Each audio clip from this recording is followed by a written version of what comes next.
జరుగుతున్నటువంటి నిరసన కార్యక్రమానికి విచ్చేసినటువంటి మార్కెట్ కమిటీ చైర్మన్ సోదరుడు శ్రీకాంత్ రెడ్డి గారు, అదేవిధంగా వివిధ రాజకీయ పార్టీ నాయకులందరూ కూడా పేరు పేరున ఉద్యమ అభిమానాలు తెలియజేస్తూ ఉన్నాను. ఇవాళ ఉపాధి హామీ కార్మికులు అనేక సమస్యలు ఎదుర్కొంటూ ఉన్నారు.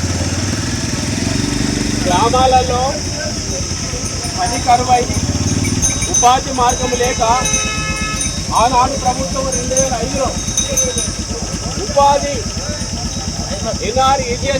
జరుగుతుంది. దాన్ని కూడా మేము వ్యతిరేకిస్తున్నాము. యథావిధిగా అదే పథకాన్ని అదే పేరు మీద కొనసాగించాలని చెప్పి కూడా డిమాండ్ చేయడం జరుగుతుంది. ఈ అవకాశం ఇచ్చిన ప్రజలందరికీ ధన్యవాదాలు తెలియజేస్తున్నాను.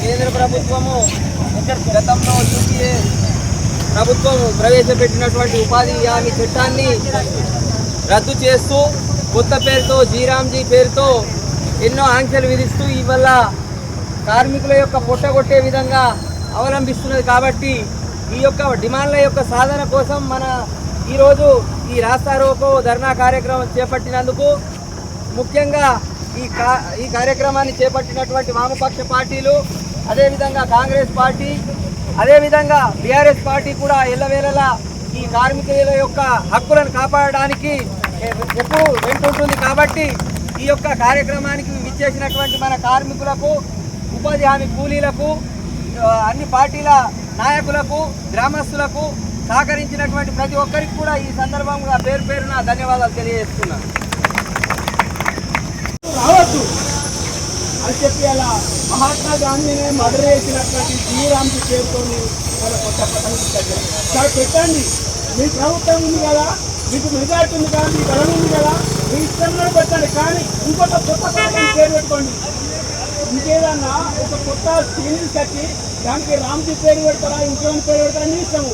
కానీ తరతరాలు కొనసాగుతున్న 2005 నుంచి కొనసాగుతున్నటువంటి మహాత్మా గాంధీ జాతీయ ఉపాధి పథకాన్ని మహాత్మా గాంధీ పేరు రాకుండా దాన్ని నిర్వీర్యం చేసే విధంగా, మహాత్మా గాంధీ పేరు చరిత్రకుటలో లేకుండా చేసే విధంగా ఇలా మోడీ ప్రభుత్వం, బీజేపీ ప్రభుత్వం కుట్ర చేస్తున్నది. కాబట్టి మనం ఖచ్చితంగా కూడా అందరం కూడా ఏ రాజకీయ పార్టీ కావచ్చు, ఏ జెండా కావచ్చు, ఒకే ఎజెండా కావాలి. మా సమస్య పరిష్కారం కోసం ముందుకు నడవాల్సిన అవసరం ఉన్నది. కాబట్టి ఇవాళ ఒక సంవత్సరంలో ఒక కూలీ, ఒక కార్మికుడు 100 రోజులు పని చేయాలని, దాన్ని 125 రోజులు పెంచాలని చెప్పి గ్రామీణ ప్రాంతంలో కులాలకు మతాలకు అతీతంగా అందరూ కలిసి కూడా, ఏ కులమైనా ఏ మతమైనా అందరూగా సామూహికంగా కలిసేది ఒకే ఒకటి ఉపాధి హామీ పథకంలో పనులు. అందరం వెళ్తాం, సోదరబాబుతో పనిచేస్తుంటాం. ఇవాళ ఉపాధి హామీ పథకంలో రోజుకు 360